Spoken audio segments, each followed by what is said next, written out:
standing in front of you, but a true respect developed from the well-educated and ethical human beings who have chosen to put themselves and self-serving desires aside to serve others. That alone is admirable. Elected politicians are simply humans, just as I am, but you all possess something that many of us do not: the ability to listen to all sides of an argument and the needs of your constituents, regardless of your own biases. As the day you decided to run, take office, or work in any government building, you agreed to vary your biases as you now serve and are not self-serving. The ability to make informed decisions, always. Anyone can make a decision based on predetermined beliefs or biases. But when you were elected and before, your ethical approach to decision-making was vowed to be mindful and without bias. Many constituents do not share this view and respect for politicians, as many residents view politicians as, and I quote, self-serving bias tools, and say things like, how do you know a politician is lying? Their lips are moving. A few of these residents you will be meeting in the coming weeks and months as my campaign somehow brought them out of the woodworks. You're welcome. But we know the truth. Our elected officials on the board are in fact well-educated, ethical, well-qualified, and capable of making decisions based on information provided without bias, as well as those running, not just who is already on the board. Imposing a ban of anyone to serve on the town board because of a relation to another elected official on the board is not only unconstitutional, as this is an elected position, not a hired position, and constituents deserve the right to vote for whom they choose based on the individual candidate's qualifications, belief system, and ethical approach to serving their town board. But it also proves to constituents who have no respect for politicians correct, as you are already viewed by them as biased and self-serving. Imposing this change to the existing anti-nepotism law enforces the belief that elected officials are unable to make informed decisions themselves, as you do not have a mind of your own, or do you? It enforces the belief that biases will exist and thrive within politics. A responsible, qualified, unbiased, and trustworthy politician can make the right decision regardless of his brother or wife sitting next to him. Elected officials deserve to take office based on merit and qualifications alone, not their familiar relations. Do not limit my freedom because of bias. Imposing the anti-nepotism law limits my freedom to vote for whom I choose and admits to your constituents that a politician can be biased and waver for a person, not the public. What else are you admitting to the public that you will waver for? Appreciate it. Okay. Next up, I have Joyce Levy.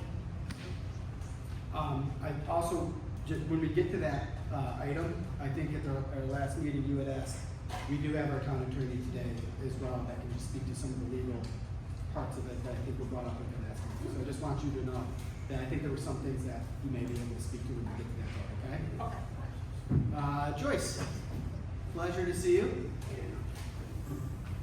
Come on up, please say your name and your address for the record.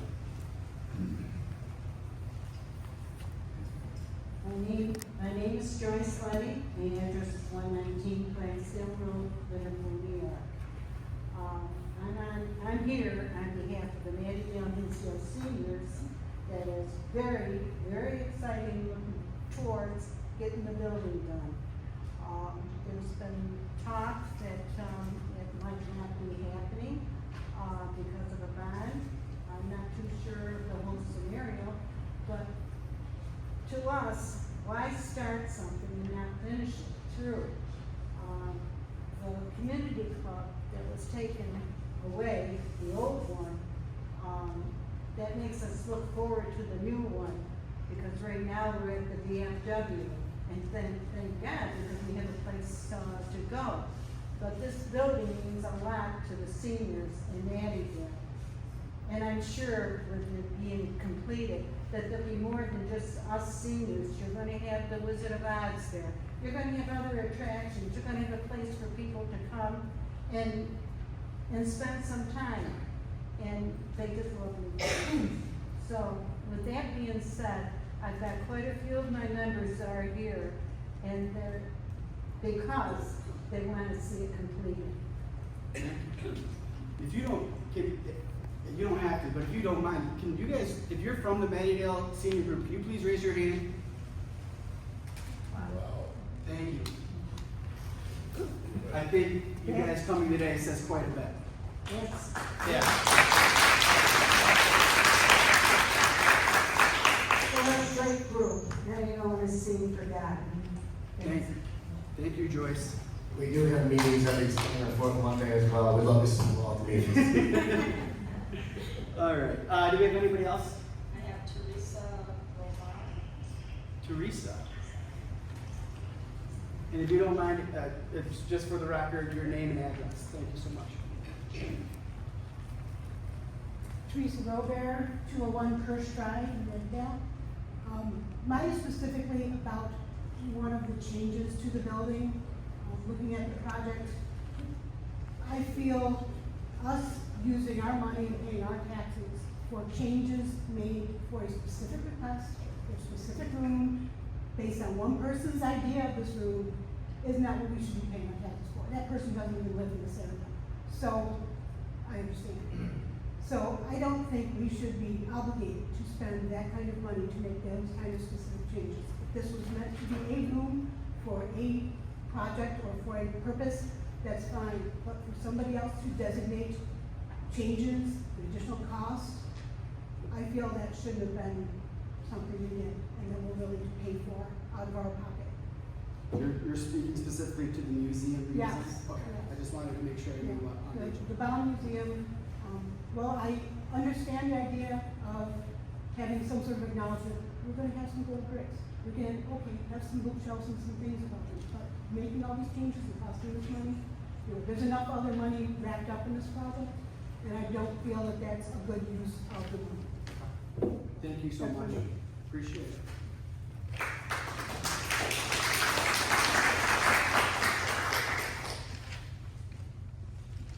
Well, I'm not sure what this says. I'm confused. FOP? Yeah. Okay.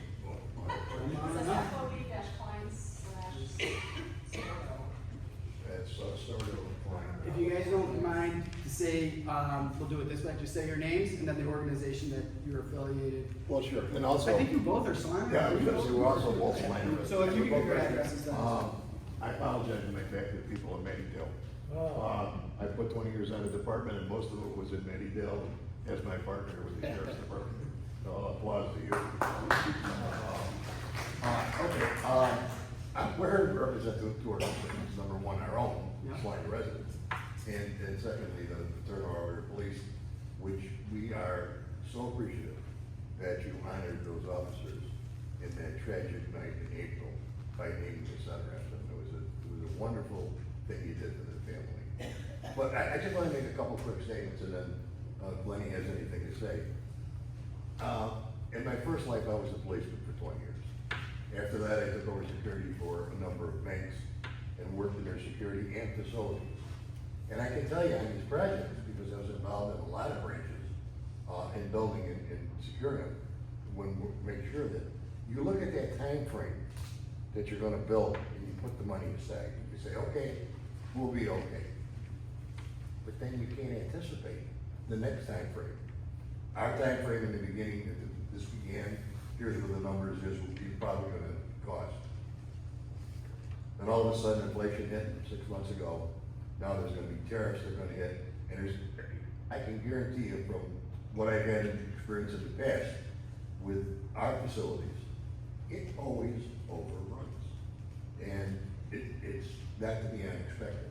But I think it's important to know that not only the residents of Mattydale, the residents of Salina, and outside organizations, which our FOP includes all police agencies in Onondaga County, are very supportive of it and very thankful for the town of Salina and the town board.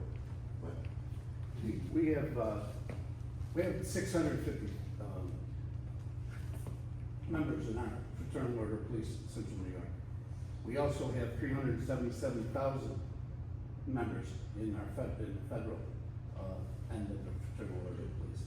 And our two fallen officers, the heroes, Jensen, Husak, you guys, we had nice, we came in, we did our thing with you guys, and you took care of us.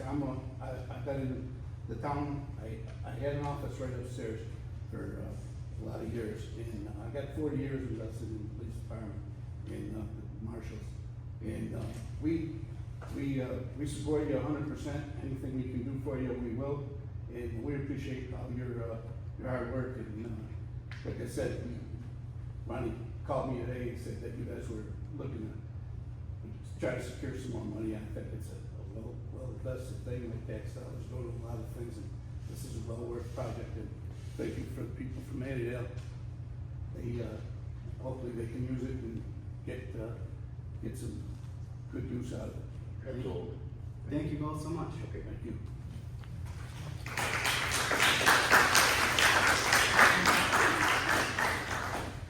Next up, I have Jana Rogers. Yeah, I want to apologize. You had said something last week. Is this what you're reading today? Okay, perfect. I apologize that I didn't read it last meeting. I'm Jan Rogers, 207 Downing Drive. My deepest apologies for not being able to attend the last town meeting, but I had travel plans already in place. As the chair of the Town of Salina Democratic Committee, I would like to speak in favor of the amendment to the anti-nepotism law. I firmly believe that as public servants, it is important for the board to serve with the highest standards of integrity, fairness, and transparency. One of the fundamental ways a board can uphold these values is to ensure that all decisions are made without the appearance or reality of favoritism and conflicts of interest. Surely having board members from the same immediate family would at the very least give the appearance of impropriety and conflicts of interest. To that end, I believe that the amendment to the anti-nepotism law will help prevent any potential or even perceived bias in our local government, and to help ensure that the decisions made about our town are being made solely on the basis of merit and the best interests of our community as a whole. At its heart, nepotism, again, whether actual or perceived, undermines the public's trust in their elected officials and can lead to unfair treatment and actions. By supporting this amendment, I believe I'm sending a clear message to the Town of Salina Board that they should maintain a transparent, accountable, and equitable local government, regardless of political party. I want to live in a town where public service and opportunities for residents are not influenced by familial relations or power plays. I believe this is a necessary step in preserving the values of a fairness, professionalism, and accountability in all facets of our local government. This is what the people of Salina should expect in their town representatives and honestly deserve from their elected officials. Thank you. Thank you.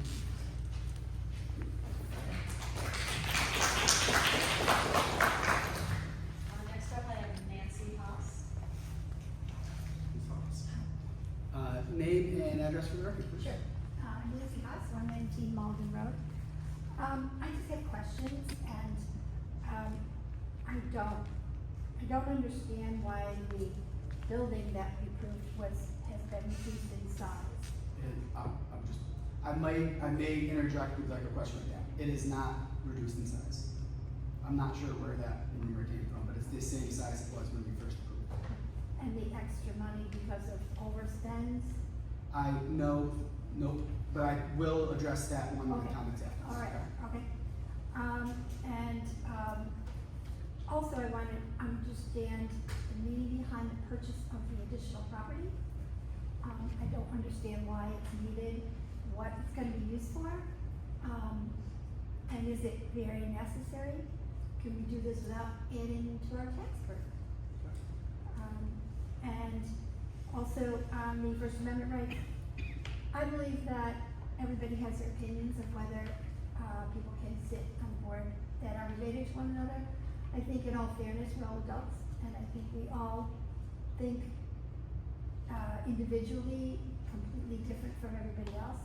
So if a person is related to someone else, I don't think that has any bearing on whether they can hold a position and vote independently of each other. They may share comments as any of the other members could do outside of the board, really, outside of the meetings, could call and discuss things.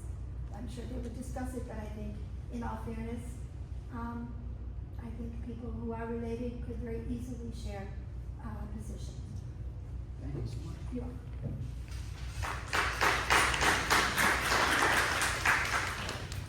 Next I have Ellen Holland.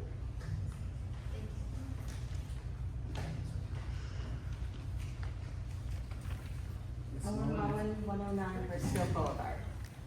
Is the town going to purchase the property where Big Lots was for $1,400,000 and also the Pizza Hut property for $400,000? Why? I thought that the Pizza Hut was going to be a restaurant. And who's going to pay the taxes on those properties? This community center went from costing $6 million to $9,700,000. Why? In July of 2024, there was a change order for $50,600 for excavation and granular fill required when unsuitable soils were discovered under the building foundation. The town said they were working with an attorney to recoup that money. Did they? Thank you so much. You are welcome. It's good to see you. Who do you got? Somebody else has signed up. I think, Mr. Mayor, do you wanna? I'll speak again. I'm just kidding. Name and address for the record. All right, my name's Anthony Maniconi, I own the, Pump Pizza Pub in Matty now. If you haven't been there yet, there's quite some changes in it, there was a rowdy place before I purchased it. And I got stuck during COVID, I purchased it as Woody's, changed it over to Pizza Pub, and we're doing much better. We're getting a whole different clientele. My people are not just from Mattydale, my people are coming from all over the place. But, you know, it'd be nice to have this in the area just because it'll improve not only our business, but everybody else's in our community. So the more people that would get into that area, the better businesses. But, and not only that, it's just having it there and having raw space that's just sat there for years. It looks much better today than it ever has. So I'm looking forward to this to open for all of us. Okay, thank you. All right? Appreciate it. Actually, do you think this would be a benefit to your businesses and your business and other businesses? Other businesses as well. Thank you. Great pizza, by the way. Yes, I agree with that. Fantastic, it's all good. All right, is there anybody else that would like to speak that has not spoken? Seeing none, okay, Mr. Cicerelli.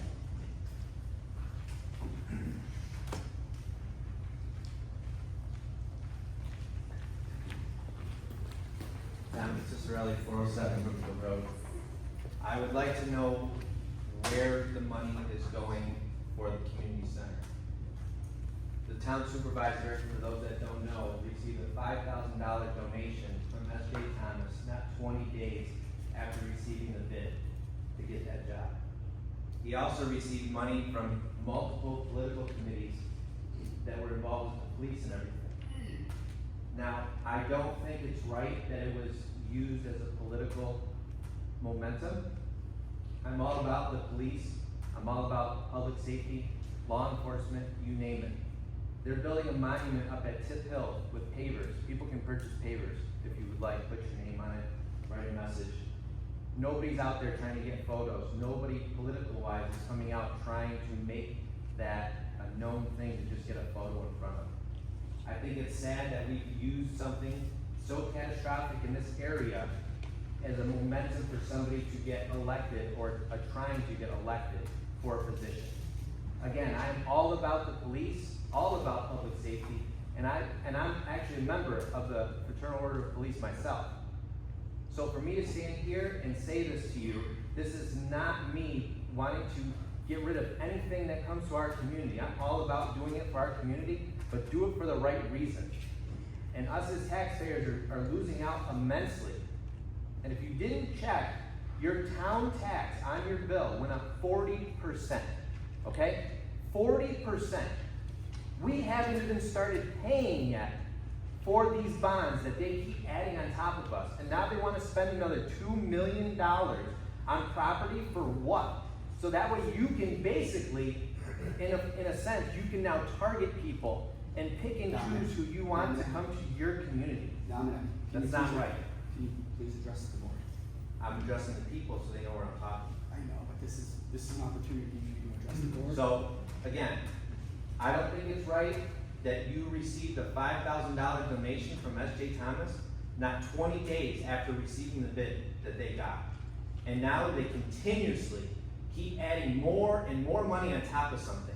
And if somebody's gonna be against the Wizard of Oz, that started there. And another $15,000 is not gonna even come close to the multi-million dollars that we're wasting on this project.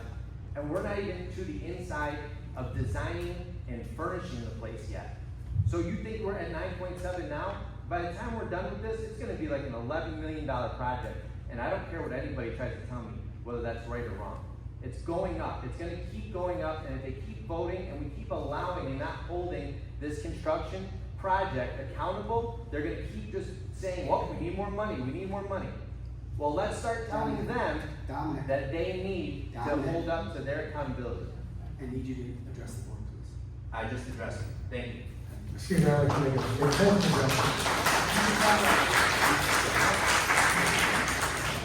I would like to first, do you want to say anything before I, or you would like to talk? No, you're probably answered You guys- all my questions. Let me, You're good. go ahead, you want. Yeah, I just want to address. Just want to address the perspective of these Husak is a lifelong resident. He was born in Lynn Court, grew up in Lynn Court. He's a Salina resident. I serve at St. Daniel's Parish with his father, Dan. This is someone who's from our community, and we're building a community center. We're recognizing them for their service and for their families, so they know down the road, other people will know this story. So it's nothing about publicity stunt for any of us, but I will tell you, it's close to home for me. And I can tell you, I see their family at Mass every Saturday, and I feel for them. So anything that we can do to, we cannot alleviate the pain of losing a son, but to recognize them for their service and to thank them for their dedication to our community at the Salina Community Center. That's what this is about. So it's not about photos, it's about helping this family, a community come together and help these families. So I just have to say that. It's given to me.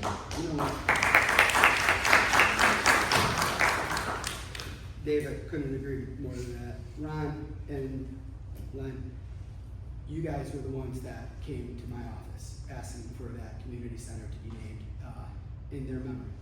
You're exactly right. And I want to make sure that that We stays asked nothing, clear. we donated nothing. and I want that to be, everybody up there. it's clear Yep. for everybody. I want to also talk about the taxes. And, Mr. Cicerelli, I made sure to actually pull up where you currently reside. I pulled up that tax bill over the last 3 years, to get numbers, hard numbers, about what tax implications, this community center has had.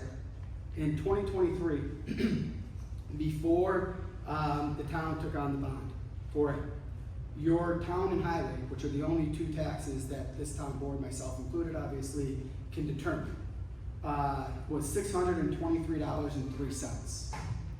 In 2024, when the bond principal and interest payments began in 2024, myself, Haley, you were not on the board at that time, but myself, third ward counselor and fourth ward counselor, did a property tax refund for the residents in the town of Salina, where we took the fund balance in our Park Town Fund and used it as a means to reduce everybody's taxes by a significant number. And the reflected is pretty obvious, because in 2024, the property tax burden was $539.99. So an $80 reduction in taxes. And that's the same year that we began to pay on the principal and interest for this community center.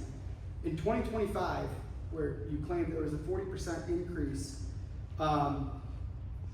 again, I would like to reiterate, what we did in 2024 was a property tax refund for the residents of the town, because we thought it was necessary for them to get some of their property taxes back after what they had been paying. In 2025, your taxes went back to the normal amount, where it was $619.62. It was still less than what it was in 2023. And that's 2 years after paying the bond principal and interest.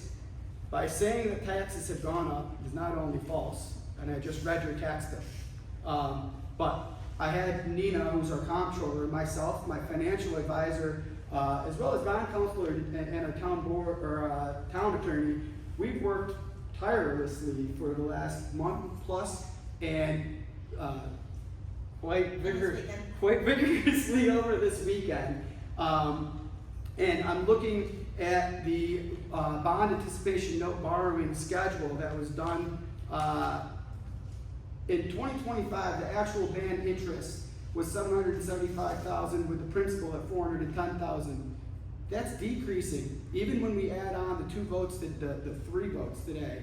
The band estimated interest in 2026 will go up by $13,788,000, so it'll go up by $13,000. But the principal payment, because we have other bonds that are coming off of our books, will be reduced to $360,000.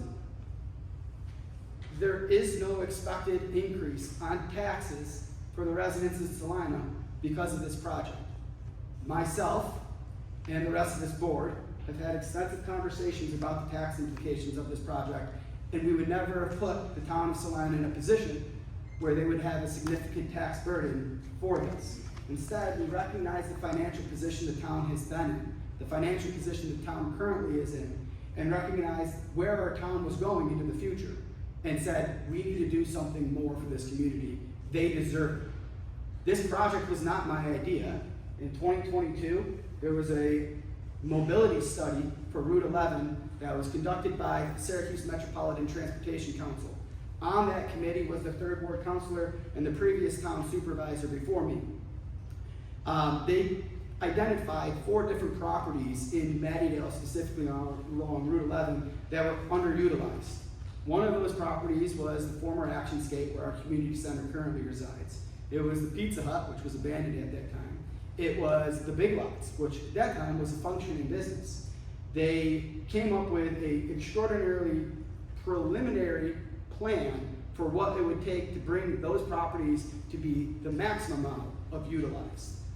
By a pure amount of luck, I became supervisor in 2022 because the voters in this town voted me in, and I'm thankful for it. And on my desk was that mobility study that I know you participated in, as well as the former supervisor and the SMTC and other public people. And I saw what was there, and I said, this is a great idea. This is something that the town should strive for. And I immediately started to look at what was possible for us. We had a former civic center that was costing the residents well over $100,000 a year that was in complete disrepair. It was something that we were going to have to continually pour money into, and the senior group met there, and it was not dignified, in my opinion. That is where the idea was born, to go after what this planning study had come up with and say, let's relocate our community center on a piece of property that has sat vacant for 13 years. I want to make another point to that. The civic center previously, that was costing the town over $100,000 a year, paid $0 in property tax back then. Today it is valued at over $410,000 and pays $1,800 in property taxes to the town. In contrast, the property that the town bought, vacant Actionscape, Skaterama property, that had sat vacant for 13 years, was only paying $500 towards property taxes. Since this acquisition, and since the sale of our old civic center, we have put a piece of property back on the tax rolls that now looks actually wonderful. If you go by the Elite Home Health, they've made that building much better. And we are now revitalizing a block along Route 11 in the Mattydale community that had been, in my opinion, dilapidated for a long period of time. I don't know what else this town board is supposed to do, but look out for the community and the residents and trying to make sure that our area where we live gets better. There's a couple other points I'm going to get to in 2 seconds, but I wanted to say, as a lifelong resident, I roller skated in that rink. I went to Chuck E. Cheese in Mattydale. I played baseball in the parks there. I grew up in the village of Liverpool my entire life. I'm blessed. I went to Head Start in this building. In this building, as a young 3, 4-year-old, I was being watched by teachers upstairs in this building. My point is, this is something that I am invested in with all of you. I have pride in where I grew up in, and I want to see it continue to get better. That's all this is. And I think this is going to be something that will be beneficial to everybody. Joe, how long is our due diligence period for the purchase of the property? 90 days for the Big Lots property, 120 days for the old Pizza Hut property. Okay, so to that point, the reason why we want to purchase and acquire the property surrounding the community center is because Big Lots has gone out of business. We are putting an extensive amount of money into this new community center, and nothing would be more terrifying to me than to see a long vacant parcel right next to this new community asset that we are investing in. Nothing would be more terrifying to me than it being developed in a way that could potentially be detrimental to the new community park, where we hope to have families watching movies or listening to concerts. The seniors coming to listen to concerts during the summertime. I would hate to see a car repair shop or other type of business move in directly next door to this. We have seen a long-term plan when we go to the mobility study about what the potential for that entire area is. If Big Lots never went out of business, we would not be having a conversation about acquiring the property. But they did. We had no control over it. It's what happened. And we've seen the parcels along that little stretch sit vacant for over a decade. And it's what we can expect to happen if the town does not do something. It's not in the intention of the town to hold that property. It's in fact the intention of the town to take the property, to transfer it into the LDC, Local Development Corporation, that this town board created a few meetings ago. And it is the intention of the town to see the property developed in a way that is an accompaniment to this community center. We would like to see housing. We know housing is an important thing that the county needs right now. We would like to see other assets that will help this community center thrive. We expect that there will be a long public input period, and I'm expecting that you all will have your voices heard in that, so that way it will be reflective of what you guys want. And when we sell the property, in some regard, or work with what we have to work with to do it, we will be able to recoup the funds at that time for what the cost is to purchase that property. This is going to be something good for Salina. It's going to be something good for Mattydale. When I became supervisor, people told me Mattydale was ignored for a very, very long time. And I told Mr. Cicerelli here to my left that I was going to make sure that I put some love into it. And I focused quite a bit of my attention over the last 4 years into Mattydale specifically. I'm sorry to the people that think that I am up to no good or have bad intentions for it. I don't, but I'm sorry if you think that way. But I'm proud of what's been accomplished. You've seen Northern Lights Plaza get a new owner. They're putting money into it. They're revitalizing it because they know what the town is doing at this community center site. They believe in what Mattydale is going to be transformed into. And we have other business interests, like Mr. Maniconi here and others, that recognize where Salina is heading, where Mattydale is heading because of this. And I'm proud of that. So I stand by it. I'm very happy with where we're at, and I'm excited about where the future is. I'm going to say one last thing. As always, you're more than welcome to come to my office, meet with me anytime to go or see any of these plans, make a phone call, or send us an email. The size of the building is not being reduced. Not sure where that came from. So I apologize to the folks that were worried about that. I just want to also pull up 2 other things quick to make sure that I addressed all of the concerns that were brought up. What about Pizza Hut? Pizza Hut will continue, well, it's the ex-chicken. They are on a lease. They will continue to operate. The lease will be honored.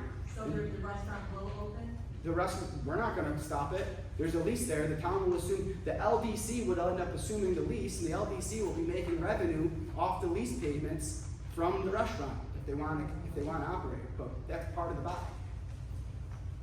What's your plan for the sewers when they go back? You paid off the bonds, they gave you to pay off the other bonds that you're talking about.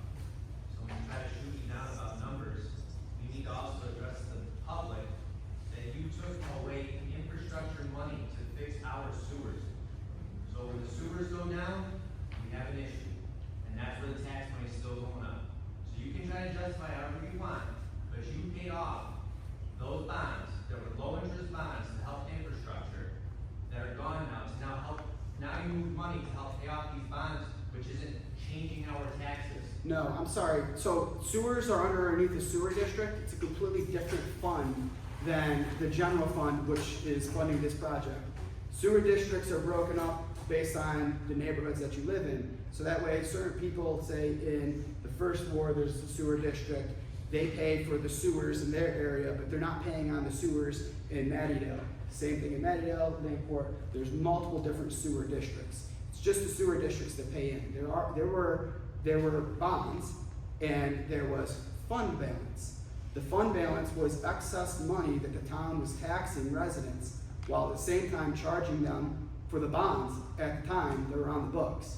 I didn't think that was right, that the town was hoarding taxpayer dollars, while at the same time continually making you pay a bond.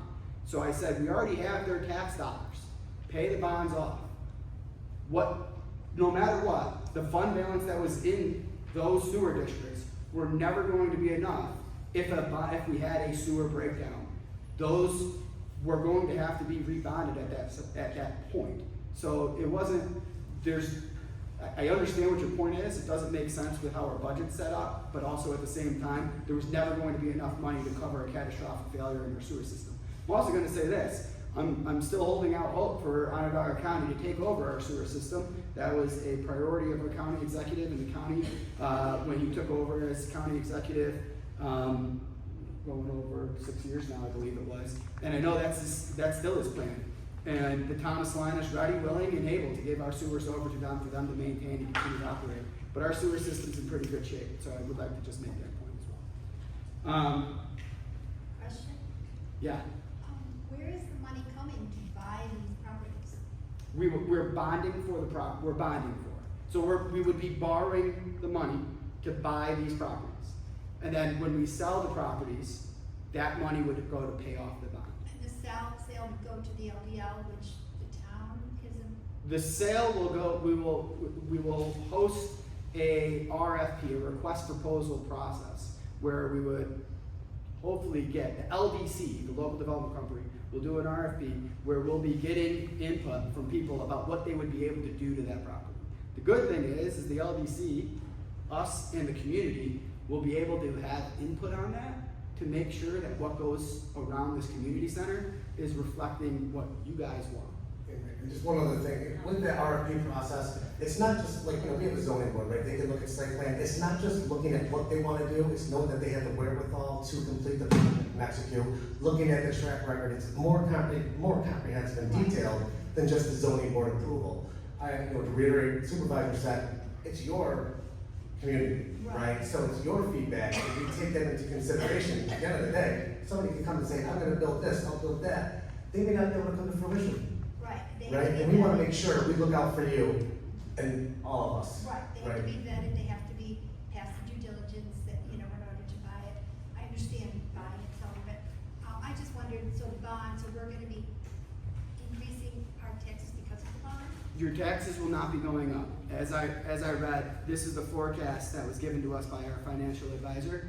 Because we have other bonds that are coming off the books, and because we pay down principal every year, the amount. For the swap? Yes. Okay. So there is a zero sum tax implication for this. Again, I wouldn't. As a fiscal Republican, it's important to me that the taxes continue to stay low. And as I read over the last 3 tax years, we have seen taxes continually go down in the town, and I'm proud of that. The town was in a position where we had a significant amount of money in fund balance, and I think that money should be going back to the taxpayers, so that way you guys can get your money's worth. Additionally, I just want to also say, the town has received a little over $1 million in grant funds to this community center, so there is multi-levels of government funding that has been part of this project. I answered, Dominic, I pulled up, somebody had texted me your post, and I wanted to go through it. So I answered everything that was on your post. One last thing, Joe said that we have a 90-day due diligence period for the Big Lots properties and a 120-day due diligence period for the Pizza Hut. If by any means the town finds a reason why there would be a problem to the taxpayers We can back out of this. The town can say no on this. We are in a position where we won't be stuck by a decision that's made today. Any bonding that's approved today that's not spent, the town has to give back. We don't keep the money and pay on it. The town has to return, correct, Joe? That's correct. So even if we approve the bonding today and approve the purchase, and after the due diligence period, by whatever means, we decide that it doesn't work for the town, we can back out of it, and we would no longer have the burden of the bond. Okay? What's the cost of the town during the due diligence period? Because I know there's some, we have environmental studies, there's some other stuff that I saw that it seemed typically the person selling should be taken care of, but it was like the town's trying to take over the responsibilities and pay for that stuff, so obviously during that period, you know, if we do bond it out, how much money are we actually gonna be basically on the hook for if we do back out? Well, it depends. I mean, we're at the very beginning stages of this, so we do need to do an environmental study at the very least. The environmental study may come back with a more extensive studies, so what I tell you for the environmental study may cost now may change depending on the due diligence. The bond resolution is up to $2 million. So $1.8 million is the purchase price for both properties. Going up to we can go up to $2 million if we need to cover costs related to the due diligence. So I can't sit here right now and tell you exactly what it's going to cost. We haven't put shovels in the ground. We haven't had any sort of testing yet. But we at least have a $200,000 cushion that we could use to cover those costs. So there's potential if we get back out, we could be losing, let's say 200,000 or whatever. Worst case scenario.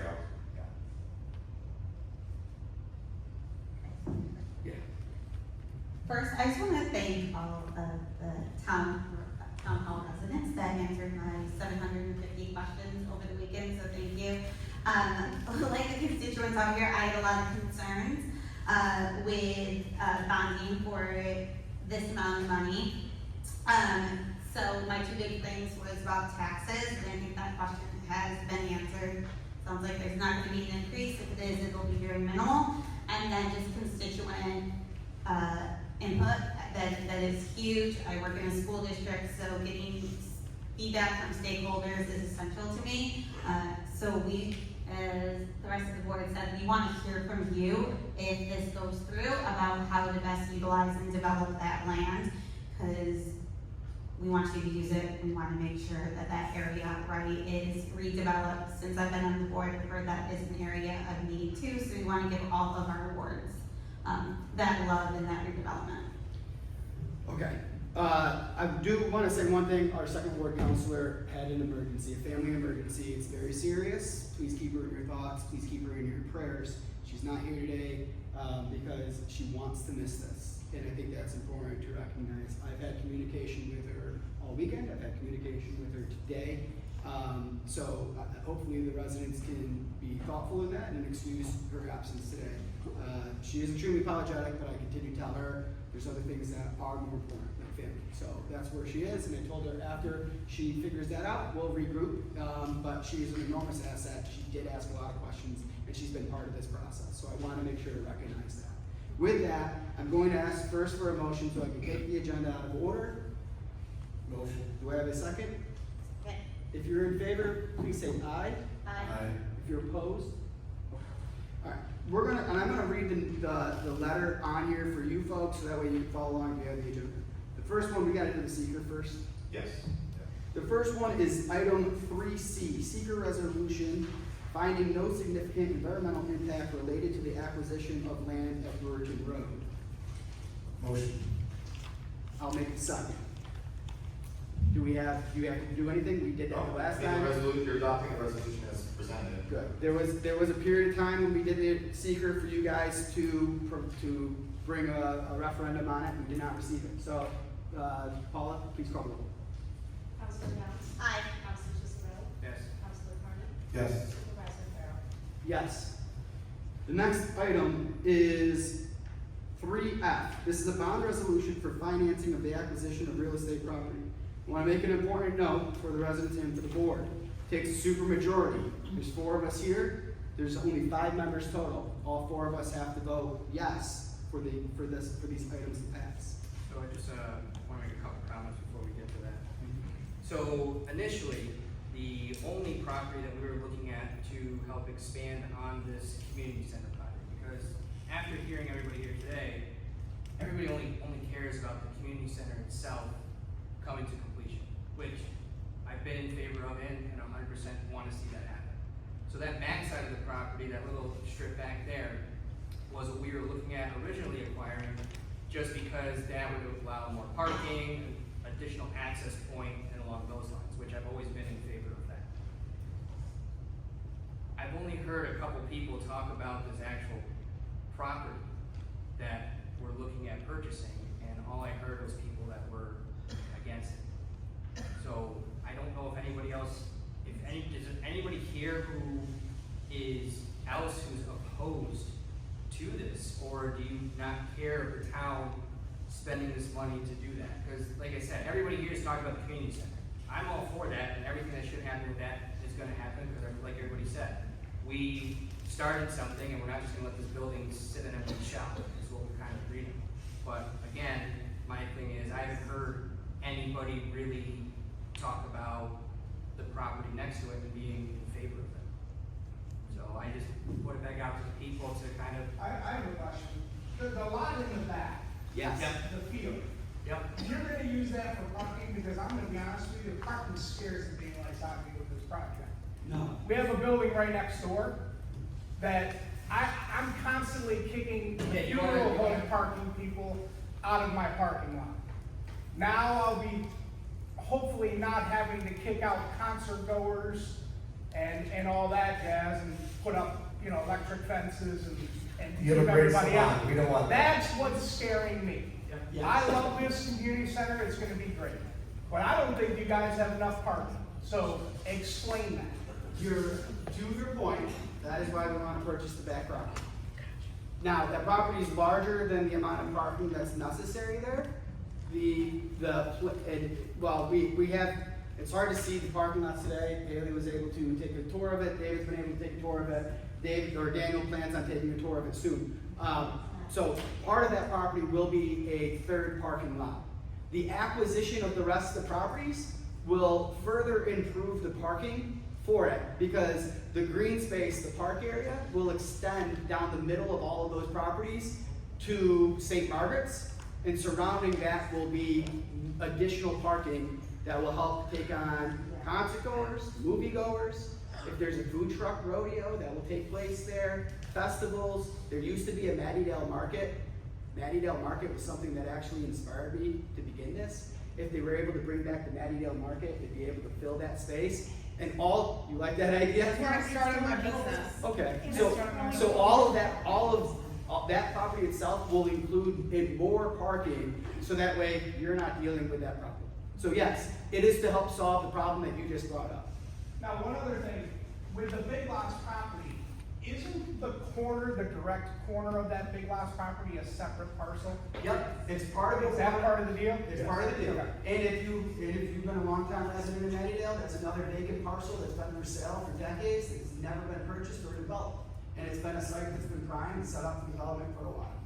One thing you said that I don't think got enough highlight, because maybe I'm just a little confused on it. I think that what you're seeing with this, I just want to make sure I'm informed before I believe one way or the other.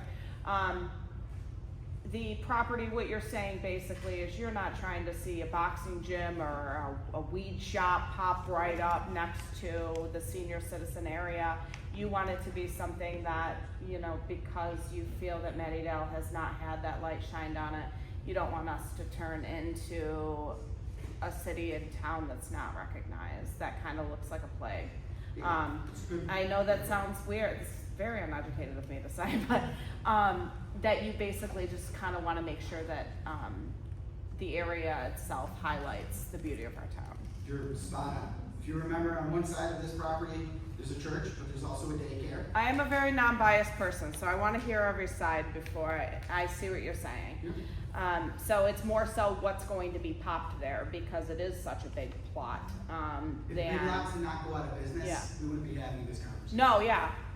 That's what I meant by gathering the stakeholder, the constituent feedback, is we want to hear from you, what do you think? I hope that was semi-good feedback. Yeah. I just basically, Yeah. I just heard that part and just wanted to make sure that that's where your head was at and that, because I do understand, you know, obviously the financial end of it can be off-putting to some constituents. However, I also understand that our senior citizen area, I hope they don't pop up another rage room like the one that they have near the gas station. You know where I'm talking about. Yeah, Big Lots is 36,000 square feet, right? So Yeah, there's right. many ways you can take and chop that space up. So I can see how that can deter the beauty and the actual piece of the senior citizen area as well. So remember, it's more than just, it's a teen center, it's a senior center, but it's a teen center. Our Parks Department's gonna be moving there, and they're gonna build out a recreation program. And There's already kids trying to sell my teenager weed at school. I don't need a weed shop. Right, so. No, sorry, I shouldn't have said that. No, I hear it. I'm the fun constituent.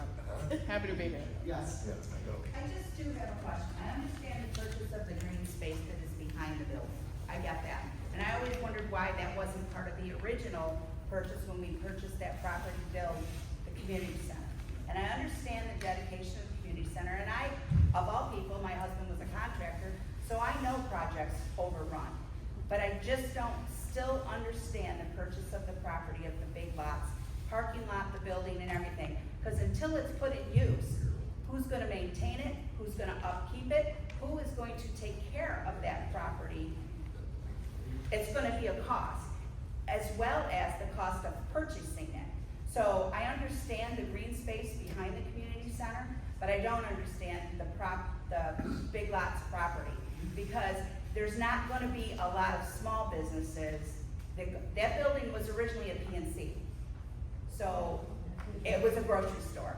So I've been aware of that building for a long time. But who's gonna maintain that building, upkeep, parking lot, plowing the parking lot? Because right now, they do it, the owner does it. Who is going to absorb that cost to maintain that property until something's done with it? And on top of that, how many vacant properties do we already have on the Route 11 run? Kmart, okay? We have an empty Walgreens.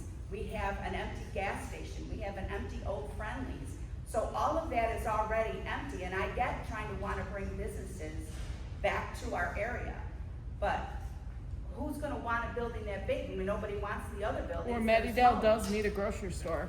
But there isn't gonna be a grocery store there. Yeah. They've tried that for a long time, even before Big Lots. But if not getting what Nick is going for, the only other thing I can see fitting there next to a senior citizen and teen center is a grocery store. And I would like two points to answer your question. Not interrupt our community. No, you're fine. The town is, the town's gonna be maintaining the space right next door. It's gonna be plowing it, where the community center currently is. It's gonna be maintaining the green space, the park that's already going to be there. I don't find it to be, the cost that you brought up is going to be negligible, to tell you the truth, because we're going to have people that are already gonna be maintaining the property right next door. And again, the worry and the point kind of stems from what you just said. There's multiple vacant lots along Brewerton Road that have remained vacant for a very long time that aren't being utilized, and the town does not want to see that. And the town has history where we've taken a town property, put it out for RFP, and turned it into a community asset, and that's the old Civic Center. Look what's there now, it looks 10 times better than it ever did. It's added money to the tax roll. The town has proof that it has been successful in the past in doing something like this. I think we're on the same page. We don't want to see a property rotting and staying vacant. I also want to say this, we have the fail-safe where we're able to back out of the purchase within 90 days if there's a problem. And I think potential interest could potentially be a reason why we could back out as well, correct, Joe? So if the town finds that maybe there is no private interest that is looking to develop in conjunction with the community center over the next 3 months, the town could back out of this. It's about as loose of it's about as easy of a due diligence period as you could have. We could basically cancel the contract if we don't like the color of the grass. Could we potentially set up an RFP for the time period to Sure. see? So if we voted tonight on request to set a timeline to receive proposals related to those properties over this period of time, and the community could begin to see what potentially could go there, and if there is no interest for it, the town is in a position to be able to back out of it. But if there's this realized vision, then we're in the safety of us moving forward. It's a compromise to, I think, concern. I'm gonna let Mr. LaFever and then you, okay? Thank you. To answer your question, Daniel, a year ago when Raymore and Flanagan came to Nick and I to talk about putting their money into Northern Lights Mall, Nick and I sat down with them and showed them a plan that between the Onondaga County came to and what we did our due diligence to get done, that they were very happy with it. And before they pulled the trigger to actually buy it, they came back to us and asked us again what we're planning on doing with the Brewerton Road corridor. And that was one of the things that we promoted to do that. So they're for that, what we're doing with the Brewerton Road corridor. Ms. Haas, I have a question for you. Yes. You had asked a few questions. Have I answered them successfully? Yes, and I have a comment on this RFP, the Yeah. request for, proposals. Do you think you can get reasonable amount of proposals or people interested in 3 months? I don't know. It I'm seems all like a for- short amount of time. You haven't, I don't know, obviously you have, access to avenues of people and businesses and stuff that you can reach out to, and scour the community or the country or whatever. Maybe other people have already expressed interest, but, I just don't, 3 months just seems like a short amount of time. Yeah, I came up with it as a compromise for some of the. That's fine, it Yeah. could be, I just think 4 months, 6 months Okay. would be adequate, because, think about it, you gotta contact so many people and reach out to them, and, I worked in business, in attorney's office, I know. We buying won't be able to. Right. The buyer, the seller wouldn't, they won't extend the due diligence that long. No, but an RFP, you could make a little bit longer. Yeah, we can extend the RFP. Again, I just said it for the Right. safety for that concern. Yes. Between you and I have an unbelievable belief in this community. I have had that belief since I've been here. I feel like this is something that will get the attention and feedback. I don't think we will be left with a vacant property. I think we will be working towards a potential jewel in the Mattydale community of all places. So I have a strong belief. I'm young, so maybe I'm not as cynical or jaded yet, but I have a strong belief that we would get something. Optimism is important. Oh, yes, yeah. I can see the uncertainty of the big lots and, where we're all, questioning right now. I can see the short-term vision, right? My family grew up in Mattydale, I live here in Salina. I went to that plaza, I was there when it was a CVS, right? Every day with my grandmother, we went up there and got whatever. So, it's definitely to see your short-term vision, but I go to long-term impact, right? Like, what's the long-term impact of that space to what she said? She's thinking of who's gonna maintain that. Even just with the property of the community center itself, costs are increasing, right? In a short period of time. And we're waiting for this community maybe to give some suggestions on what we might like to see. I think it's gotta be a little bit more regimented for us to see a bigger long-time vision. I hope that makes sense. I just think there's gonna be financial impact down the road. Like, what's the terms of this bond? So, How are you gonna recoup the money to pay for just that bond, let alone any operational costs, anything else that comes there? We can't just rely on selling that off and then getting that money back. So that's kind of where my uncertainty comes from. so my comptroller and I did go over the long-term 30 years for the cost of our bonds on our town. It's only going to be decreased. Again, due diligence is. There's a lot of other factors there Yeah. that could impact that. Well, the payments are static, so it's going to only continually decrease for Okay. that specifically. Sure. The long-term, the community center always will be something that the town will maintain, just like we maintain the civic center. Our parks department's going to be there, they'll maintain it just like they maintain our parks. Again, the view of it is supposed to be a community asset for you folks. Now, You see it as just a park. the community center, the outside of it. Yeah. That's the big black No, space. no. We plan on having that sold and developed surrounding it. When they build potential housing, retail, commercial spaces to it, here's what the financial implications are gonna be. Because this is what we projected as well. Whenever a new developer builds a building in the town of Salina, they pay prices for a building permit, they pay prices for a site plan approval, and then that property usually increases in value and they pay more money in property taxes. Great example is the new hotel on 7th North Street. That is get $80,000 in building permit fees, plus whatever the site plan was, and that's just to build it. And again, that was a vacant piece of property that's now going to be worth $1 million, whatever, how much? $4 million. That property now is going to be valued at $4 million, paying much more into the total tax pool, which by extension will lower the tax burden of everybody else because you have a new person on the tax roll paying a much significant more amount.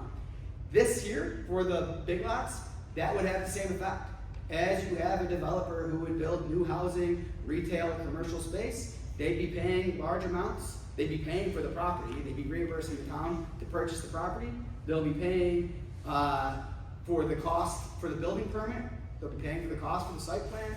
And the property value is going to increase probably by quite a bit.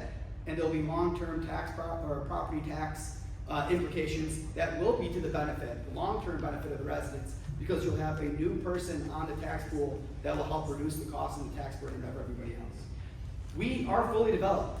This is the only opportunity the town has for us to find a meaningful impact on lowering taxes year over year for residents. Redevelopment is the only way the town is going to be able to lower taxes. If we don't, your taxes will steadily increase every year based on whatever the unions negotiate salary increases for the employees and whatever inflation is. If we don't redevelop the town and increase the value of properties that are currently dilapidated or ignored, your tax burden will go up. By doing this, we're redeveloping properties, increasing the value, and adding new people to the tax roll to help reduce the tax burden for the residents in the town. That's the strategy.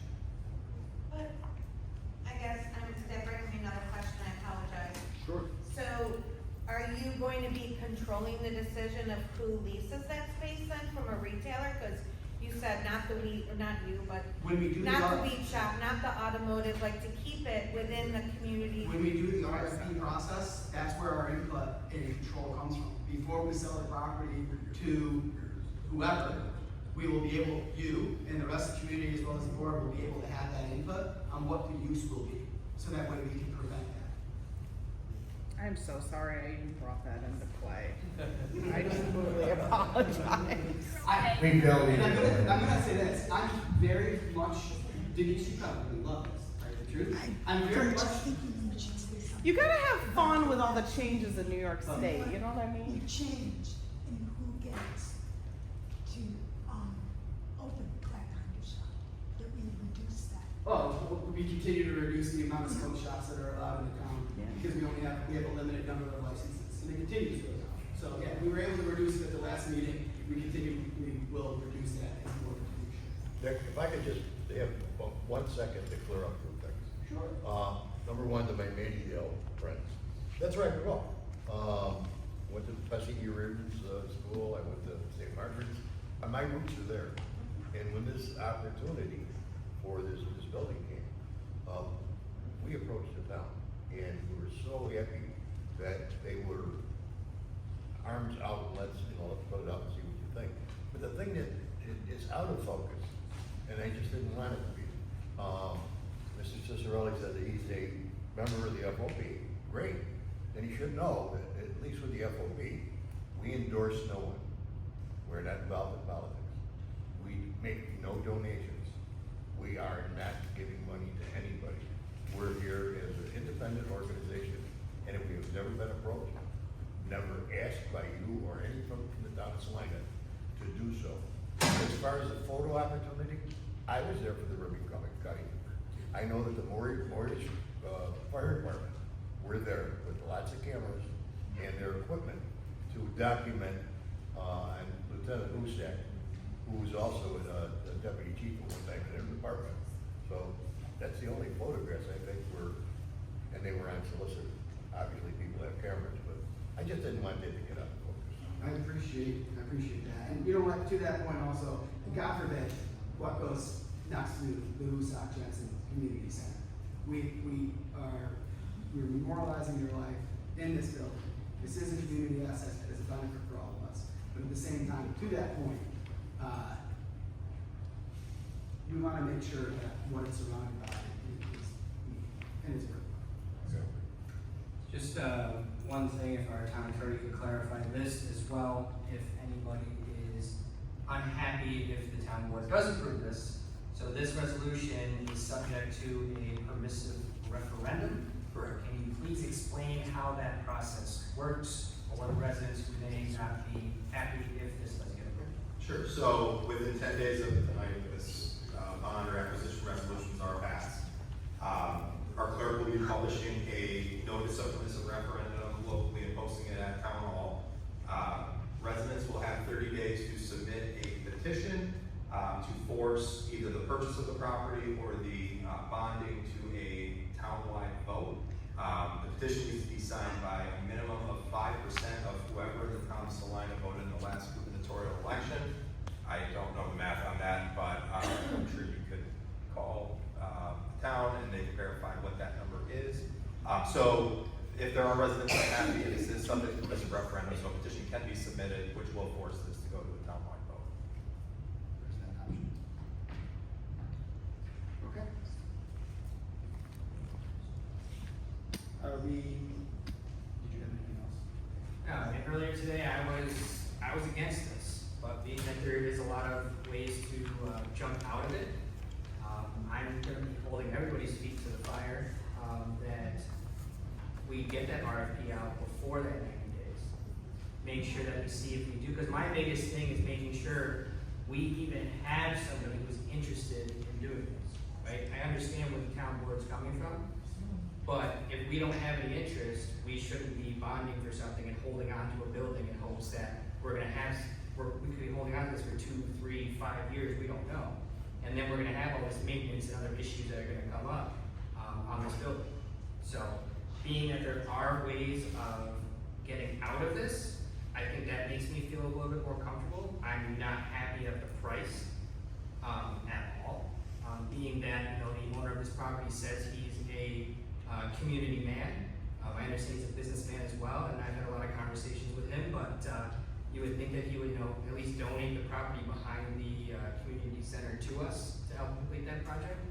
So, I mean, I'm honestly very torn right now in which way to go about this, but. To the price of it, again, we did utilize one of our board members as a real estate broker. He did tell me at one point that we would be lucky if we were able to get the property for under $2 million. $38 per square foot. So we're actually getting it at an undervalued price by your calculations, Dave. So again, I am not an expert on this. I like to lean on and ask questions to people who I perceive to be experts. A commercial real estate broker to help us come up with what a reasonable cost would be for it, and it is less than what he thought it would go for. Daniel, to your point, it is a local resident that owns the property, so I think your points to that are well made and noted. So we're still on bond resolution for financing of the acquisition of real property, 3F. Seeing that there's no more questions, I will reiterate, it takes 4 votes for it to pass. Motion. Do we have a second? Second. There's a second. Clerk, please call the roll. Councilor Downs? Aye. Councilor Ciccarelli? No. No. You can leave, thank you. No. Being that we have, that was my mother, by the way. So it's gonna be fun going home after this. Being that, yeah, it's fine, I got Being that we do have options to get out of this if needed, if any residents feel strongly enough to do a permissive referendum, I have no problem assisting you in that process. Being like I said, that we do have avenues to get out of this. And again, I want to make sure that we get that RFP out to see if there's any interest. And being in the, based off of the numbers and making sure that we, if we didn't bond it now, we'd be looking at more bonds and more interest, and it wouldn't be good for the town in some of those opportunities. So, based on all of that, I will vote yes. Councilor Carney? Yes. Supervisor Farrell? Yes. Because the bonding is now in place, we have a resolution authorizing the acquisition of tax map numbers. Do I have to read those numbers? As listed on the agenda, these are the properties, the big lot properties that are on Bridgewater. Do we need 4 votes for these? No, these are just majority. Just the bonding, we need the supermajority, correct? Correct. Okay, so we only need 3 votes for the resolutions. Clerk, please call the roll. Actually, we have a motion. Motion. We have a second. Second. Clerk, please call the roll. Is this for 3D? 3D, yes, sorry folks. This is for 3D. Councilor Downs? Aye. Councilor Cicerelli? No. Councilor Carney? Yes. Supervisor Farrell? Yes.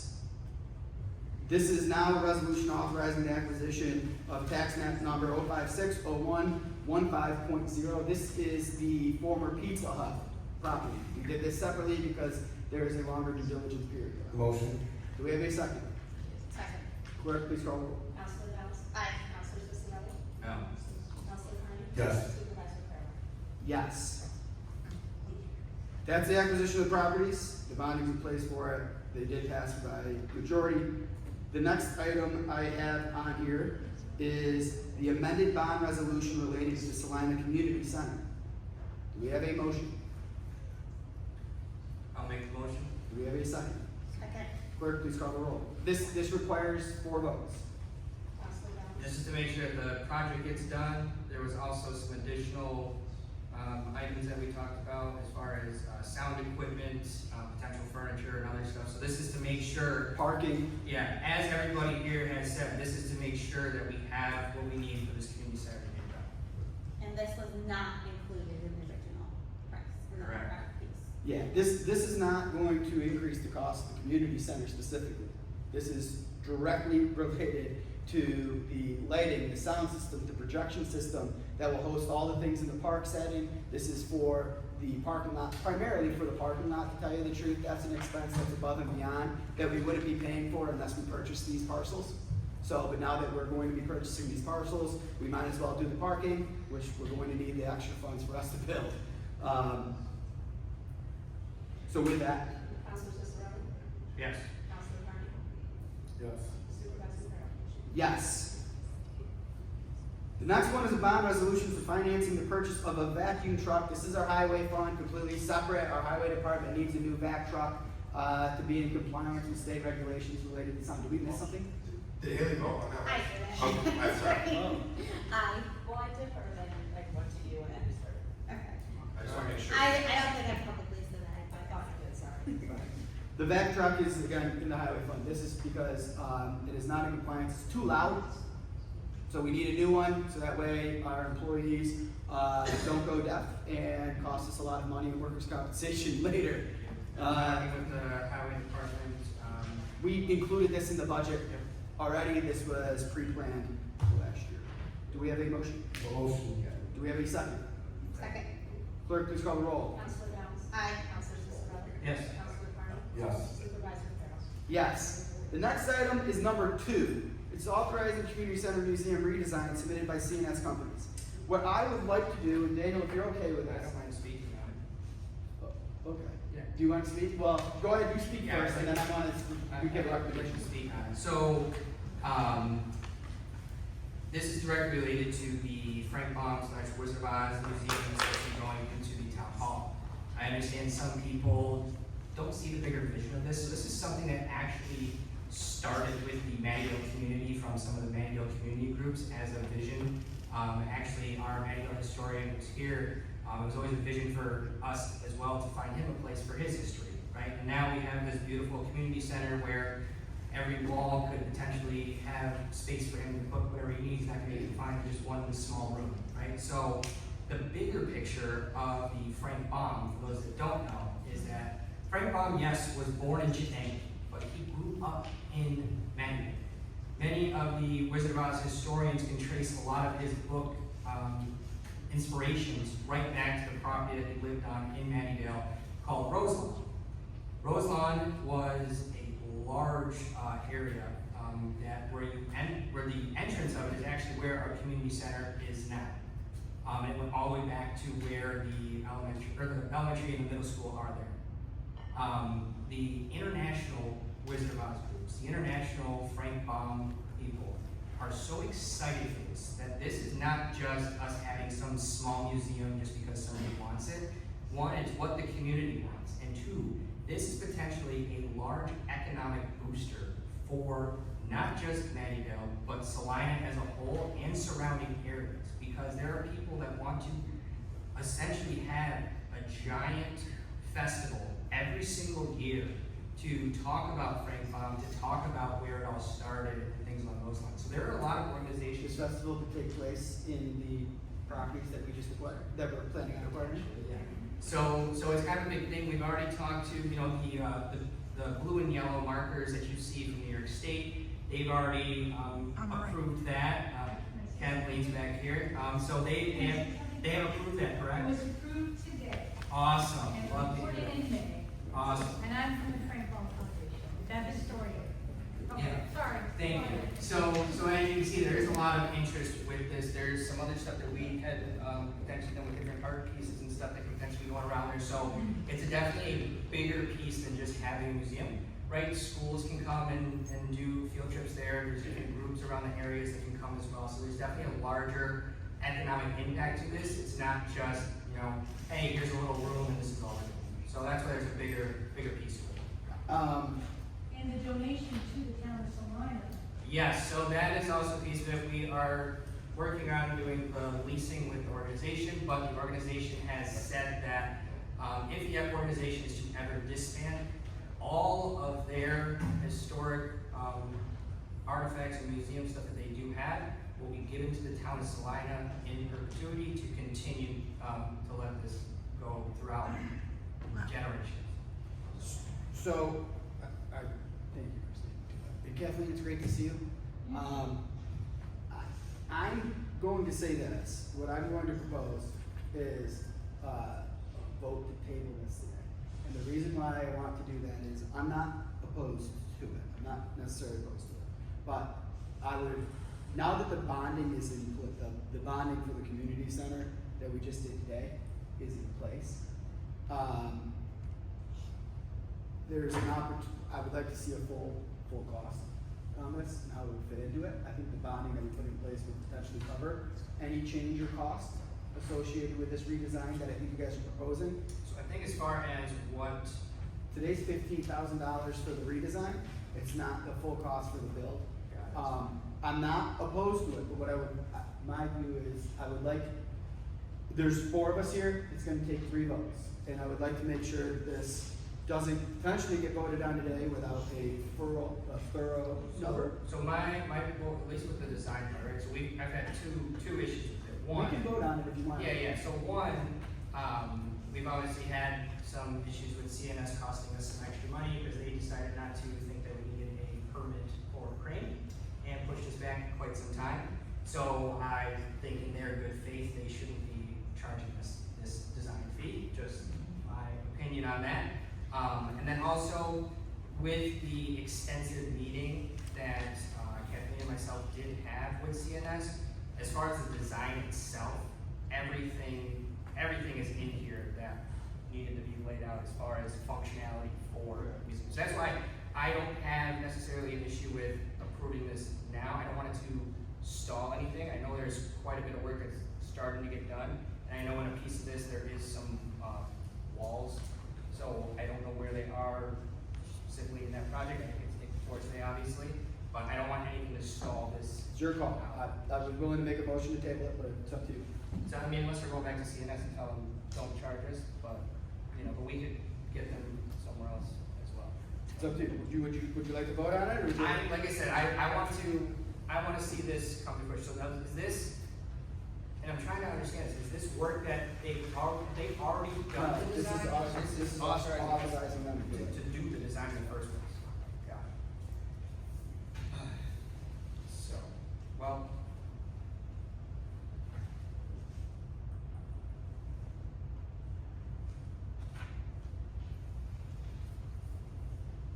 I don't see a reason to table. Then do we have a motion? I'll make the motion to, approve the community center museum redesign. Should we want to table this for a little bit? Because if we authorize it, that means we're gonna do it. There's gonna be more. Sure. Maybe we meet in a week. Our next meeting's April 14th. Oh, that's right. April 14th is our next meeting. 2 weeks. Like I said, I just wanna make sure this isn't gonna cause any, delays. That's my opinion. Cause I know we're moving on it pretty quick. The second floor has not been walled out yet. Okay, so 2 weeks, that shouldn't be. So, I don't mind tabling it as long as we're going back to CNS and expressing my concerns with some of the other stuff to make good on that. And then also, making sure that we can see a full, I guess, cost on it as well. So we're gonna bring this up on our April 14th meeting. Yeah. Okay? Okay?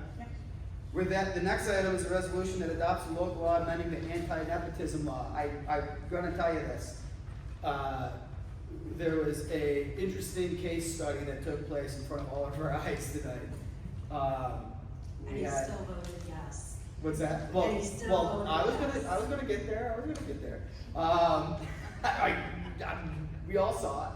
There was a family member that yelled from the back of the room. And I think that showed he has his own mind. He has his own mind.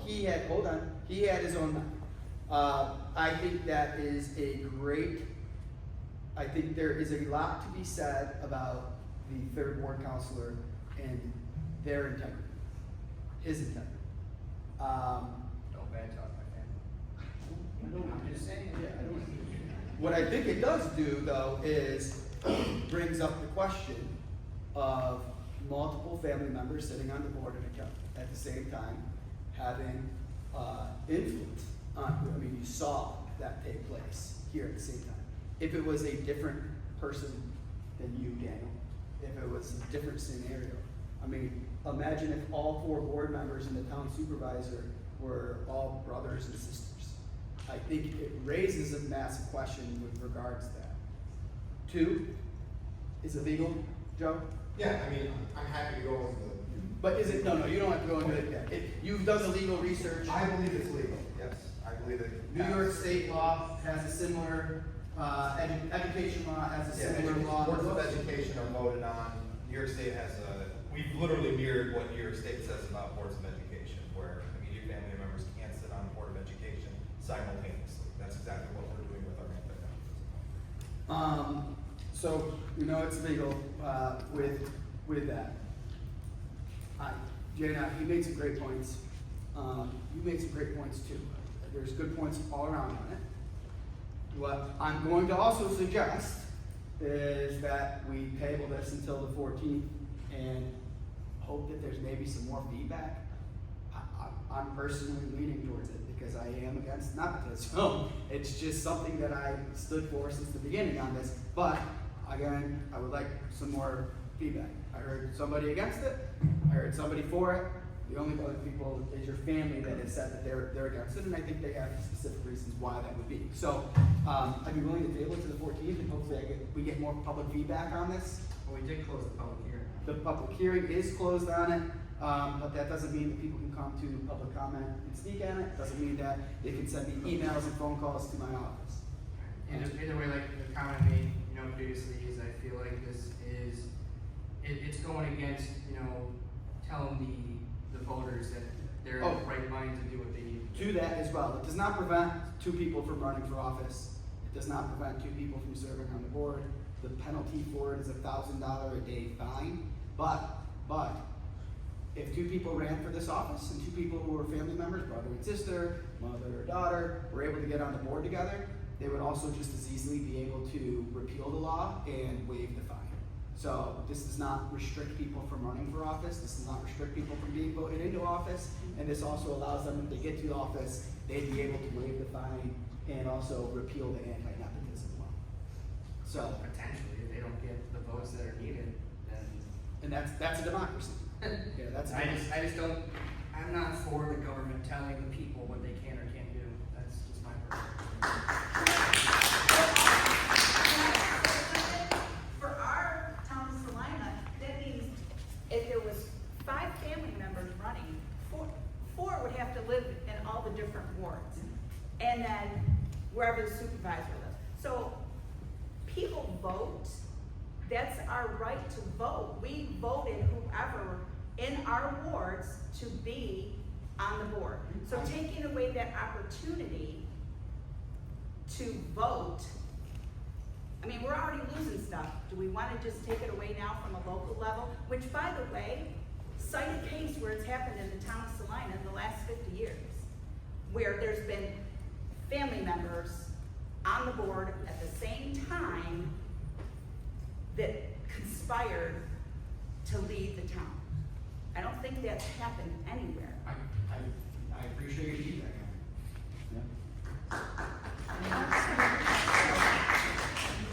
Is there any precedent of other towns having a similar rule? There's precedent from other towns, not necessarily about family member, but they're, in the town of Camillus, they restricted town board members from serving on being on political committees. And they were forced to resign, and there was a lawsuit on it, and the law came down in support of that, saying, you're right, you can put restrictions on it. So, and that's just in the town of Camillus, that's not the rest of the state. I'm sure if we did a full diligence, we could look and find something. In full truth, I would like to say, this was not my idea. I didn't just randomly come up with this and put it down here. I got this from community feedback. It was brought to me by the public. So I'm very much open. I know, I don't think you are. I'm just making a general comment. No. So I'm very much open to, that's what I'm saying, I'm open to the public feedback on this before this board makes a vote. I don't think that any town should be modeling any model for that matter, again, off of a school board. I think they're two completely different entities. Yes. Yes, ma'am. Two completely different entities, and we could get into that, but we've all already been here for 14 hours. But, and I'm not trying to be sorry, okay, I'm a goofball, 25 something, I'm sorry, I'm a mom of 4. But, I do not believe that any town board should be modeled after a school district committee. That doesn't make any sense to me. Let's table this for now, and I'll see the impact that we get, I'll see, because here's the thing, if we don't get any, whether we vote it down today, it could be brought up at any board meeting, just voting it down today does nothing. But here's the other thing, if the feedback that we get is against it, we don't have to put this on the agenda again either. So that's kind of my point, is like, we can get your Can I ask a question? If my mom had said she was never gonna run for supervisor, then this wouldn't even be an issue, right? Just like if Big Lots never went out of business, we wouldn't even be talking about buying Big Lots, correct? What? I'm sorry. I just said, if my mom had said that she said that she was gonna run for supervisor, had she not said that she was gonna do that, just like we said if Big Lots didn't go out of business, we wouldn't be buying Big Lots, would this be an issue? That's my question. That's a good question. Well, give the answer. I don't have Because to- that's why this brought up. Because there was potential that Daniel could be running and my mom could be running, and they could both be on the board together. That is the only reason why this has come up. So you keep targeting my family all the time. Dominic? You do. Dominic, as I said, I didn't come up with this. So- This was not born out of my That's idea. fine, because you work with everybody else to have them bring it up for you, so you don't look like the bad guy. Just like you didn't vote for the budget to raise our taxes 40%. That was you. Thank you for your feedback on that. Listen, we're gonna table this one. Do we have to vote to table it? No. The last one is a resolution that authorizes town supervisor to execute the SEIU side agreement as presented at the March 31st meeting. Motion. Do we have a second? Second. Clerk, please call roll. Counselor Dennis? Aye. Counselor Cicarelli? What exactly was? It's because, our highway is having trouble grading. Oh, the yes, line. yes, yep. Counselor Carney? Yes. Supervisor Farrell? Yes. Thank you all so much. It was so wonderful to see all the supporters here tonight. Is there a motion to? Yeah. Motion. Do we have a second? All in favor, please say aye. Aye. Thank you, everybody, for coming out.